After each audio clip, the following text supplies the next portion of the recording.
السلام عليكم ورحمة الله وبركاته. أهلا بكم من جديد في قناتكم شوف وخد فكرة.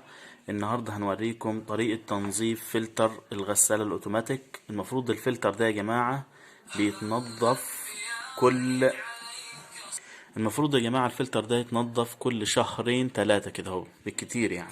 بيتفتح بالشكل ده وبتلفه ناحية الشمال أو ناحية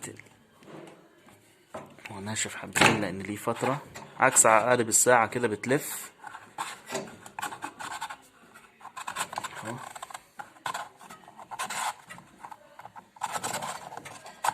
بتلف لحد ما يطلع معاك اهو. طبعا هيبقى مليان مليان. شايفين الحاجات دي هي الرواسب طبعا الغسيل والمسحوق بتاع الغسيل.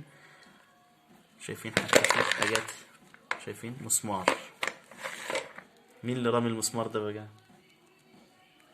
ها؟ العيال عاملين كل حاجة اهو. شايفين المكان ده برضو بتحاول تدخل ايديك وبفرشة بتنظف الكلام ده كله. يلا معانا على الحوض هنوريكم ازاي هنعملها في فرشة الاسنان اهو يا جماعة. تجيبها كده على حوض الغسيل وفرشة اسنان زي كده، تفضل تنظف كده بالشكل ده. شايفين؟ تفضل تعملها كده بالشكل ده لحد ما تنضف معاكم على الاخر بالشكل ده، وهنوريها لكم بعد ما نضفت. وده يا جماعة بعد ما نضفناها. اي نعم، احنا نضفناها على فكرة، بس هي اخذت الصبغة بتاعت اللون ده اهو. وده لانها قعدت فترة طويلة ما بتتنضفش. فايدة الفلتر يا جماعة، شايفين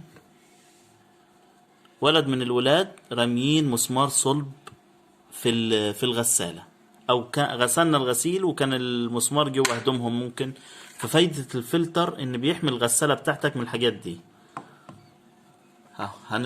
هنركبه زي ما كان بالشكل ده،